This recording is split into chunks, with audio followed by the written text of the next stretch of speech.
Let me tell you about the day I realized I had been thinking about my career completely wrong. I was sitting in a meeting, a long, painful meeting, watching two engineers argue about a feature that honestly nobody had asked for. And I thought, somebody made the decision to build this. Somebody looked at a blank canvas and said, yes, let's do this. Who is that person? And more importantly, how do I become that person? That was my first introduction to product management. And if you are watching this video, I am guessing you have had a similar moment, a moment where you looked at a product you love and thought, I want to be the one who builds this. So today, in the next 60 minutes, I am going to walk you through everything you need to know to break into product management. From understanding what a PM actually does, to writing your first PM resume, to acing the interviews that will change your career. No fluff, no gatekeeping, just the real stuff. Let's go. Here is the problem with product management. Ask 5 different PMs what they do, and you will get 5 different answers. All of them are a little bit right. A product manager is responsible for the strategy, roadmap, and execution of a product without having direct authority over the people who build it.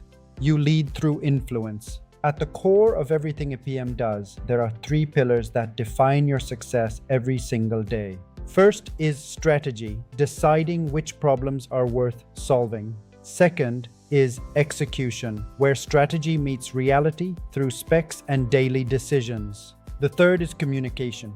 You are the bridge between every team, sales, marketing, and leadership. Without clear communication, strategy doesn't matter. It's one of the most challenging and rewarding roles in tech. Welcome to product management. Here is something I need you to hear, especially if you are coming from a non-traditional background. There is no such thing as the perfect PM background. The path to PM is not a straight line, it is a mosaic. I have met incredible PMs who were former teachers, nurses, lawyers, journalists, and chefs. What matters is not where you came from. It's the skills you have built and the stories you can tell about them. So let me walk you through the 5 skills that actually matter in product management. Skill 1, structured thinking. Can you take a complex, ambiguous problem and break it into clear, logical pieces? Skill 2, empathy for users. Not just empathy, but deep, curious empathy. The ability to truly understand their pain. Skill 3, data fluency. You need to be comfortable with metrics, funnels, and the question, what does the data tell us? Skill 4, influence without authority. How do you get a team aligned and excited without being their boss? Skill 5, comfort with ambiguity, the ability to act decisively when things are unclear. That is a superpower. Now, I want you to do something that might feel uncomfortable. I want you to be honest with yourself. Think about the last time you had a complex problem. Did you love breaking it down, or did you want to hand it off? Think about the last time you had to persuade someone. Did you listen to understand, or did you listen to respond? Think about a project with no clear answer. Did the ambiguity energize you or paralyze you? These questions matter. Because being a PM is not for everyone, and that is okay. The best PMs love this work, not just the title. Your background is full of hidden assets. If you came from teaching, you know how to break down complex ideas. That is gold. If you came from engineering, you understand technical constraints. You can earn the trust of your development team fast. If you came from sales, you know what real users actually say when they are frustrated and trying to solve a problem. Every background is a lens. Your job is to learn how to use it. Now go make your mark. There are 3 primary ways people break into product management. The first is the internal transfer, moving into PM from another role at your current company. The second is the APM program, entry-level rotational programs at larger tech companies. The third is the direct application, applying to junior or associate PM roles at startups or mid-sized companies. Let me walk you through each one. Path 1, the internal transfer. This is by far the most underrated path.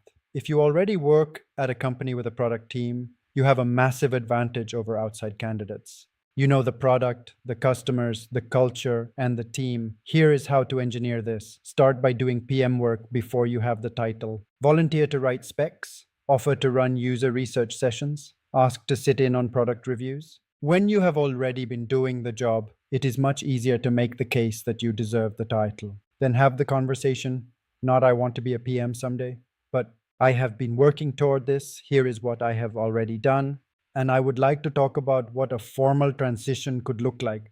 Path 2, APM programs. Companies like Google, Meta, Microsoft, and LinkedIn run associate product manager programs specifically designed for people new to PM. These are 2 year rotational programs where you cycle through different product teams. They are competitive, very competitive, but they are specifically designed for people without PM experience. If you have a strong academic record, demonstrated analytical ability, and a compelling story, these programs are absolutely worth pursuing.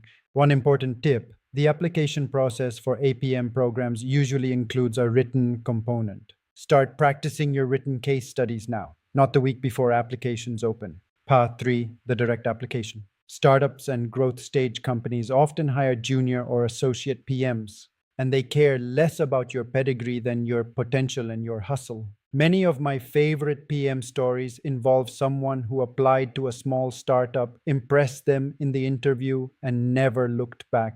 The key here is building a portfolio, which I will talk about in just a moment, and crafting a narrative that connects your past experience to the PM role.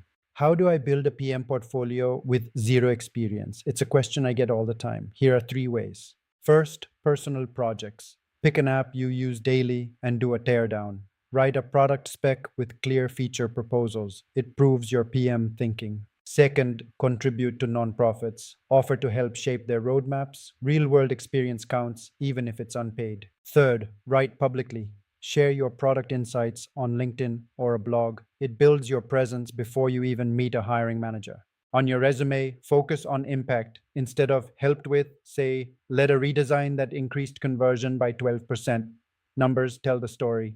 Finally, network. Join PM communities and ask for informational chats. Most PMs are happy to help those starting out. If you ask with genuine curiosity and respect their time, the answer is yes far more often than you'd expect. Just ask. PM interviews are unlike any other interview. You are not just being asked about your experience, you are being asked to think out loud in real time. There are 5 types of questions you will encounter, and you need to prepare for all of them. Type 1: product design questions. These sound like design a product for X or how would you improve YouTube? The framework: clarify first. Who is the user? What are the constraints? Then identify the user segments, their goals, and their pain points. Then generate solutions, prioritize, and explain your reasoning. The biggest mistake people make here: jumping straight to features. Great PMs design for problems, not solutions. Always ground your answer in the user. Type 2: product strategy questions. These sound like you are the PM for Gmail. What would you build next? Or how would you decide between these 2 features? The framework: business goals first. What does success look like for this product? Then work backward from strategy to priorities to features. Show that you understand the market, the competition, and the business model. Type 3: analytical and metrics questions. These sound like our conversion rate dropped 15% last week. What do you do? The framework: be systematic. Diagnose before you prescribe. Think through what could cause this: a product change, an external event, a data issue, seasonality. Work through the hypotheses methodically before jumping to conclusions. Type 4: behavioral questions. These sound like tell me about a time you made a decision with incomplete data, or describe a conflict with an engineer. The framework: use the STAR method: situation, task, action, result. But do not just tell the story, tell it with insight. What did you learn? What would you do differently? Type 5: estimation questions. These sound like how many PMs are there in the United States, or how many piano tuners are in Chicago?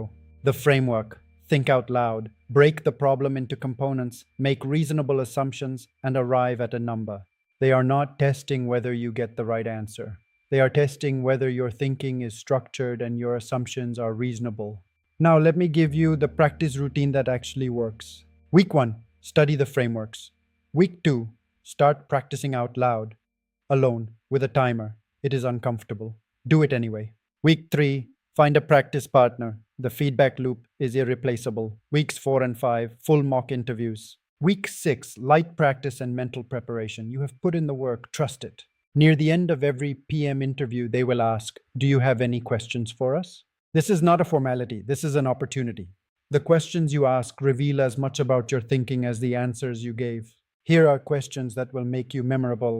First: What is the most important product problem your team is trying to solve right now? This shows you are thinking about impact, not just the job. Second, how does product strategy get formed here? Top down, bottom up, or something in between? This shows you understand organizational dynamics. Third, what is something your best PM on the team does that surprises you? This is a great culture question, and it signals that you want to be excellent, not just adequate. Ask with genuine curiosity. The best interviews feel like conversations. Before we wrap up, I want to talk about something that nobody talks about in these how to break into PM videos. It is going to take longer than you think. The people who make it into product management are not necessarily the smartest people in the room. They are the most persistent. They get rejected and they use the rejection to get better. They interview badly and they practice until they interview well. They build portfolios while working full-time jobs. They send messages that do not get replies, and then they send one more. I want you to reframe the question. Not, am I good enough to be a PM, but what is the next concrete step I can take today? Maybe it is writing your first product teardown. Maybe it is signing up for a PM workshop. Maybe it is sending a message to a PM you admire. The career you want is built one small specific action at a time. The best PMs are not the ones who planned perfectly, they are the ones who started. Okay, let us recap what we covered today. We talked about what product management actually is, the strategy, execution, and communication at the heart of the role. We talked about whether you have what it takes and why your unique background is an asset, not a liability. We walked through the three paths into PM, how to build a portfolio from scratch, and how to nail the 5 types of PM interview questions. And most importantly, we talked about the mindset. Be persistent, be specific, take the next step. Here is your homework before you close this tab. 1. Pick one product you use daily and write a 500-word teardown. 2. Join one PM community online this week. 3. Book one informational coffee chat with a PM in the next 2 weeks.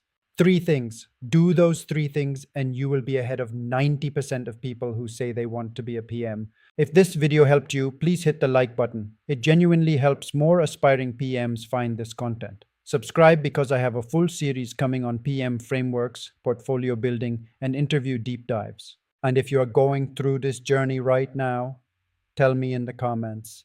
Tell me where you are, what is your biggest challenge, and what you are working toward. I read every comment. You have got this. I will see you in the next one.